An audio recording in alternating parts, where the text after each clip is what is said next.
Hey everyone, welcome back. हाजिर हूँ आपके लिए लेकर एक ऐसी कहानी जो शुरुआत से लेकर अंत तक हमें अपनी मिस्ट्री से उलझा कर रखती है। इस एपिसोड के स्टार्टिंग में हम देखते हैं कि उस नेता का बेटा जो कि पागल था वही न्यूज में छाया होता है और इस बात से डायरेक्टर काफी ज्यादा ही परेशान होता है। मिस पार्क कहती है कि ये सब जो हुआ है वो सिर्फ मुनियोंग की वजह से हुआ है, तो आप उसके साथ क्या करेंगे? तब डायरेक्टर कहता है कि पता नहीं उसके साथ क्या करना चाहिए। उसके बाद हम देखते हैं गेंजी और मुनियोंग को। मुनियोंग गेंजी से पूछती है कि हमें क्या करना चाहिए, तो गेंजी वहाँ से जाने लगता है। तो मुनियोंग कहती है कि कहाँ जा रहे हो? तुमने तो कहा कि मजे करते हैं। फिर गेंजी कहता है कि मैंने ऐसा कब कहा? तब मुनियोंग कहती है कि कहीं तुम्हें बोलने की बीमारी तो नहीं है? फिर गेंजी कहता है कि वो तो मैं खुद से बातें कर रहा था, ना कि तुमसे। तब मुनियोंग कहती है कि अच्छा ठीक है, लेकिन मैंने जो किया उसकी तारीफ तो करो। तो वो कहता है कि तुमने ऐसा क्या कर दिया जो मैं तुम्हारी तारीफ करूं? तब मुनियोंग कहती है क्योंकि मैं उसे यहाँ लेकर आई, ना ही तुमने मुझे रोका और ना ही उसे रोका, मतलब कि मैंने जो किया वो सही था, और अगर ऐसा नहीं है तो उसे तुमने क्यों नहीं रोका? फिर गेंजी कहता है कि मैं उसे नाचने गाने से क्यों रोकता, उसमें वो काफी अच्छा है।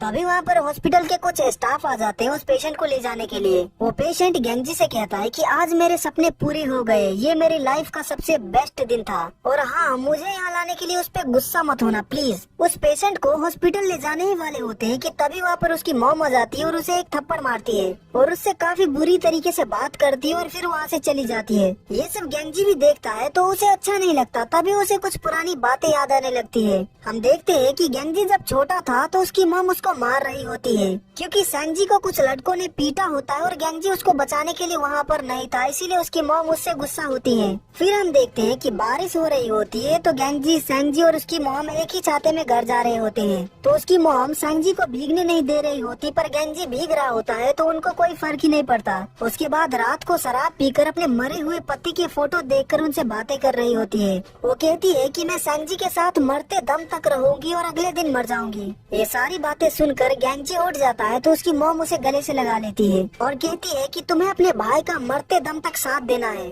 उसकी देखभाल मैं करूंगी, लेकिन तुम्हारा काम है उसकी हिफाजत करना, क्योंकि मैंने तुम्हें इसीलिए ही तो पैदा किया है। ये सुनकर गेंजी काफी ज्यादा ही दुखी हो जाता है। उसका दिल पूरी तरीके से टूट जाता है कि उसकी मॉम उससे प्यार नहीं करती, और यहीं पर फ्लैशबैक खत्म हो जाती है और हम देखते हैं नामजोरी और गेंजी को। गेंजी नामजोरी से कहता है कि तुम आगे चलो, मैं मुनियोंग के साथ हॉस्पिटल आया। फिर जब गेंजी और मुनियोंग हॉस्पिटल जा रहे होते हैं तो मुनियोंग कहती है कि अगर तुम मेरे साथ नहीं आते तो मैं पक्का तुम्हें किडनैप कर लेती। फिर गेंजी कहता है कि तुम्हारा ये शौक है क्या? तब मुनियोंग कहती है कि तुम्हें काफी जलन हो रही थी ना जब वो मजे कर रहा था। मैं जानती हूँ कि तुम सब कुछ भूल कर मजे करना चाहते हो, तुम्हारी शक्ल पे ही दिख रहा है। तो तुम्हें जब भी मजे करने हो तो तुम मुझे बता देना, फिर मैं तुम्हें किडनैप करके मजे करवाऊंगी। और अगर तुम सबको छोड़कर कहीं भागना चाहते हो तो मुझे जरूर बताना, मैं भी तुम्हारे साथ भागूंगी। गेंजी काफी गहरी सोच में डूबा होता है और काफी कंफ्यूज्ड होता है कि उसे क्या करना चाहिए और क्या नहीं। उसके बाद हम देखते हैं ली को, जो कि काफी ज्यादा ही परेशान होता है क्योंकि मुनियोंग उसे छोड़कर चली गई होती है और साथ ही उसकी कंपनी भी डूबने के कगार पे होती है। फिर हम देखते हैं गेंजी और मुनियोंग को, जो कि एक होटल में खाना खाने के लिए आए होते हैं, जहाँ पर गेंजी खाने के लिए नूडल्स लाता है कि तभी गेंजी को किसी का फोन आता है तो वो बाहर चला जाता है उससे बात करने के लिए। मुनियोंग काफी गुस्सा होती है क्योंकि गेंजी उसे नूडल्स खिला रहा होता है। वो कह रही होती है कि गरीब आशिक चलेगा पर कंजूस बॉयफ्रेंड नहीं। गेंजी को ली ने कॉल किया होता है तो वो ली से पूछता है कि तुमने मुझे कॉल क्यों किया है? तब ली कहता है कि गेंजी मुझे एक बात सच सच बताओ कि क्या कभी मुनियोंग ने कहा है कि तुम बहुत हैंडसम दिखते हो और वो तुम्हें पाना चाहती है? फिर गेंजी कहता है कि अगर कहा हो तो? तब ली कहता है कि देखो मेरी बात ध्यान से सुनो, जब वो कहती है कि उसे कुछ पाना है तो उसका मतलब ये होता है कि वो उस चीज का शिकार करना चाहती है। फिर गेंजी पूछता है कि तुम क्या चाहते हो? तब ली कहता है कि मैं बस ये कहना चाहता हूँ कि हम दोनों की जिंदगी अब खतरे में है। उसकी नई बुक की बिक्री पे बैन लग गया है, तो उसे अभी तुम्हारे साथ टाइम बर्बाद नहीं करना चाहिए, बल्कि उसे अगली बुक लिखना शुरू कर देना चाहिए। फिलहाल मैं वहाँ आने की पूरी कोशिश करूँगा ताकि उसे वापस ले आओ, बस तब तक अपना ख्याल रखना। फिर गेंजी मुनियोंग के साथ जाकर खाना खाने लगता है। वो कहता है कि मैंने सुना कि तुम्हारी नई बुक की बिक्री पे बैन लग गया है, क्या तुमने जो मेरे भाई की मदद की है उसकी वजह से हुआ है? तो मुनियोंग कहती है कि वो लोग सिर्फ ऐसा इसलिए करेंगे क्योंकि मैंने किसी के बाल नोचे। दरअसल उन्हें मेरी ड्राइंग्स और कहानी भयानक लगती है। वो लोग उन कहानियों के पीछे छिपे मैसेज को समझ ही नहीं पा रहे हैं, सब के सब गधे हैं। फिर गेंजी पूछता है कि वो मैसेज क्या है, तब मुनियोंग कहती है कि तुम खुद पढ़ लेना और मुझे बताना कि तुम समझे कि नहीं। गेंजी कहता है कि मेरी फेरी टेल्स पढ़ने की उम्र नहीं है, तब मुनियोंग कहती है कि अरे छोड़ो भी, अभी तुम बड़े ही कहाँ हुए हो। फिर गेंजी पूछता है कि तुम्हारी उम्र कितनी है, तब मुनियोंग कहती है कि मैं तो छोटी बच्ची हूँ, लेकिन मुझसे भी ज्यादा तुम छोटे बच्चे हो। फिर गेंजी पूछता है कि तुम्हें ऐसा क्यों लगता है, तब मुनियोंग कहती है कि मुझे पता है कि तुम भूखे हो प्यार की। वो दोनों एक दूसरे की आंखों में देखने लगते हैं और देखते ही रह जाते हैं। फिर हम देखते हैं कि डायरेक्टर और हॉस्पिटल के सभी स्टाफ काफी ज्यादा ही परेशान होते हैं। मिस पार्क और हॉस्पिटल के बाकी के स्टाफ डायरेक्टर से कह रहे होते हैं कि आप मुनियोंग को हॉस्पिटल से निकाल दीजिए। तभी डायरेक्टर नामजोरी से कहता है कि तुम तो उसे जानती हो, तुम ही बताओ क्या करे। नामजोरी मुनियोंग को जानती है, ये सुनकर सभी स्टाफ काफी ज्यादा ही शॉक्ड रह जाते हैं। तब नामजोरी कहती है कि हम बचपन में कुछ साल एक ही स्कूल में पढ़े थे और मुझे लगता है कि उसे निकाल देना चाहिए क्योंकि ये जगह उसके लिए नहीं है। नामजोरी ऐसा इसलिए कहती है क्योंकि गेंजी के साथ मुनियोंग को देखकर उसे काफी ज्यादा ही जलन होती है, लेकिन डायरेक्टर कहता है कि अभी कोई जल्दी नहीं है, पहले पेशेंट की हालत देखते हैं फिर फैसला करेंगे। उसके बाद हम देखते हैं गेंजी और मुनियोंग को जो कि हॉस्पिटल आ रहे होते हैं। तो गेंजी मुनियोंग से पूछता है कि तुम अपने डैड को वॉक पे क्यों नहीं ले जाती, तुमने डायरेक्टर से वादा किया था। तब मुनियोंग कहती है कि वादा किया था, पर कसमें वादे ये सभी चीज बेकार होती है, मुझे जो चाहिए था वो मुझे मिल गया, तो मैं वादा क्यों निभाऊं। वैसे भी उन्हें डायमेंशिया है, किसी जिंदा लाश की तरह लगते हैं, मैं किसी लाश पे अपना टाइम वेस्ट क्यों करूं, अच्छा होगा कि वो मर ही जाए।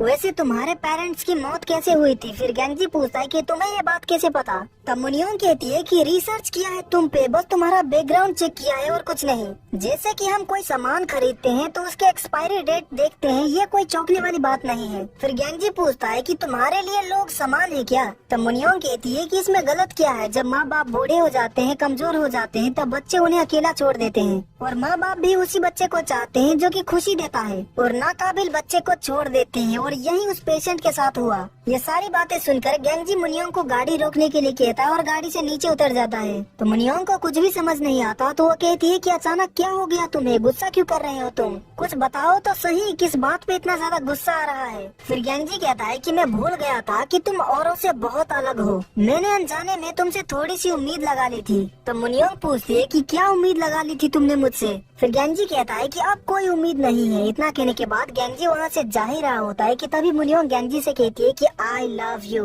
ये सुनकर गेंजी थोड़ी देर के लिए रुक जाता है, लेकिन वो फिर से चलने लगता है, वहाँ से जाने लगता है। मुनियोंग उसे बार बार आई लव यू कह रही होती है, पर वो उसकी एक नहीं सुनता और वहाँ से चला जाता है।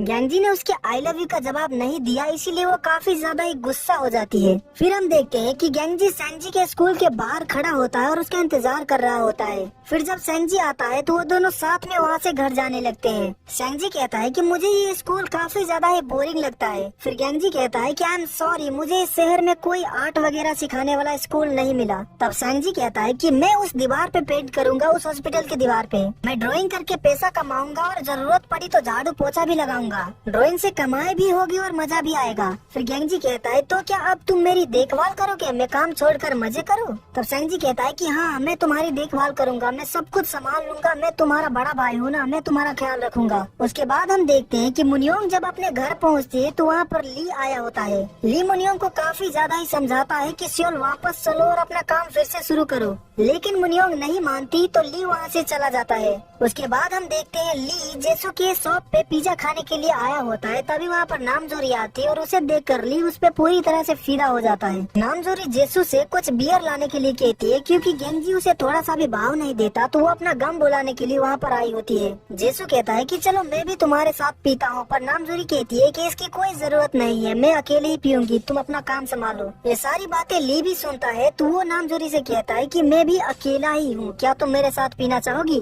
लेकिन नामजोरी मना कर देती है। ली काफी ज्यादा शराब पी चुका होता है, तो वो अपने आप से बातें कर रहा होता है। वो कह रहा होता है कि मैं मुनियोंग को यहाँ पर रहने नहीं दूंगा, चाहे जो कुछ हो जाए, मैं उसे यहाँ से लेकर ही जाऊंगा। फिर अगले दिन वो नेता हॉस्पिटल आता है और डायरेक्टर को हॉस्पिटल पे केस करने का धमकी देता है, और साथ ही वो गेंजी को एक थप्पड़ भी मारता है, जिससे कि गेंजी को काफी ज्यादा ही गुस्सा आता है, पर वो अपने गुस्से को कंट्रोल कर लेता है। उसके बाद हम देखते हैं सेंजी को, जो कि उन ब्यूटीफुल नजारे का फोटो अपने फोन में ले रहा होता है, ताकि वो हूबहू वैसा ही पेंटिंग दीवार पे बना सके। तभी वो वहाँ पर एक तितली को देख लेता है, तो वो वहाँ से डर के भाग जाता है। फिर हम देखते हैं कि मिस पार्क डायरेक्टर से कहती है कि आप उस नेता को मनमानी नहीं करने दे सकते। तो डायरेक्टर कहता है कि तुम बिल्कुल ही सही कह रही हो।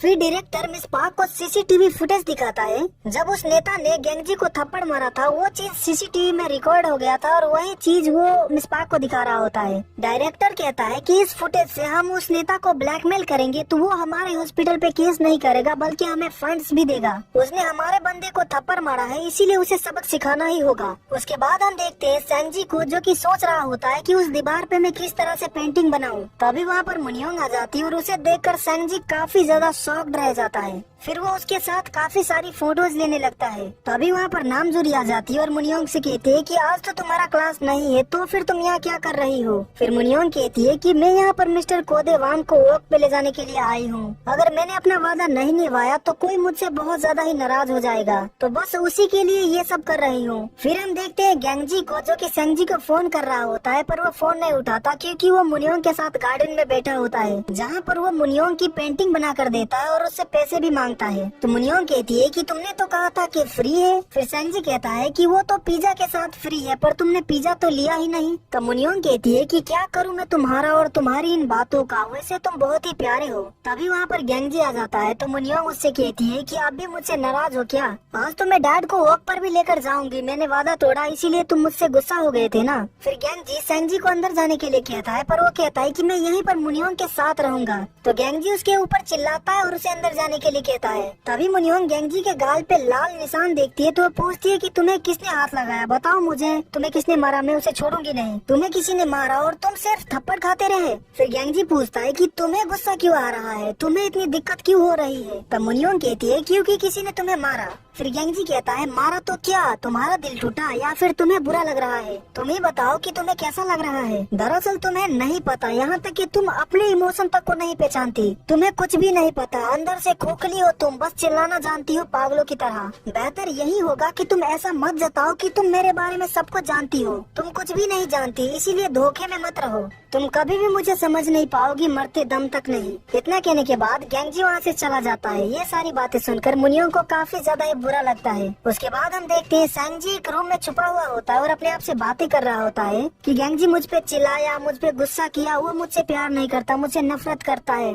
वो गेंगजी से काफी ज्यादा ही नाराज होता है। नामजोरी की मॉम उसे रूम से बाहर लाने के लिए जाती है पर वो नहीं आता। वो गेंगजी से कहती है कि तुम घर चले जाओ, जब मैं घर आऊंगी मैं उसे साथ ले आऊंगी। फिर गेंगजी कहता है कि ठीक है और इतना कहने के बाद वो वहाँ से चला जाता है। उसके बाद हम देखते हैं कि मुनियोंग अपने डैड को वॉक पे ले जाने के लिए आती है तो वो अपने डैड के सामने बैठ जाती है। तो उसके डैड कहते हैं कि तुम अभी तक जिंदा क्यों हो, मर जा डायन कहीं के। फिर वो मुनियोंग का गला दबाने लगते हैं, उसको मारने लगते हैं। वहीं पर कुछ स्टाफ मौजूद होते हैं तो वो मुनियोंग को बचा लेते हैं। मुनियोंग वही जमीन पर लेटी होती है और रो रही होती है और वो हंस भी रही होती है। वो काफी ज्यादा ही दुखी होती है क्योंकि आज का दिन उसके लिए बिल्कुल भी अच्छा नहीं था। जब मुनियोंग वहाँ से जा रही होती है तो कोई उसे छिपकर देख रही होती है जिसका चेहरा नहीं दिखता, लेकिन वो एक औरत होती है क्योंकि उसकी आवाज हमें सुनाई देती है। वो कह रही होती है कि तुम इसी लायक हो, तुम्हें यहाँ नहीं आना चाहिए था, और हंस रही होती है। उसके बाद हम देखते हैं गेंगजी को जो कि अपने घर जाने के लिए बस का इंतजार कर रहा होता है और जब बस आती है तो वो बस में बैठ जाता है। फिर बस जाने लगती है तभी वो देखता है कि मुनियोंग अपनी कार्ट छोड़कर पैदल ही रास्ते पे चली जा रही है, पर गेंगजी उसे इग्नोर कर देता है और अपने घर चला जाता है। गेंगजी अपने घर जाकर घर का काम कर रहा होता है पर काम में उसका मन ही नहीं लग रहा होता। वो सिर्फ उन्हीं बातों के बारे में सोच रहा होता है जो कि उसने मुनियोंग से कही थी। वो काफी ज्यादा ही पछता रहा होता है कि उसे मुनियोंग से इस तरह से बात नहीं करनी चाहिए थी। वही मुनियोंग पैदल ही अपने घर जा रही होती है, इसीलिए उसका पैर दुखने लगता है तो वो रोड के साइड में बैठ जाती है।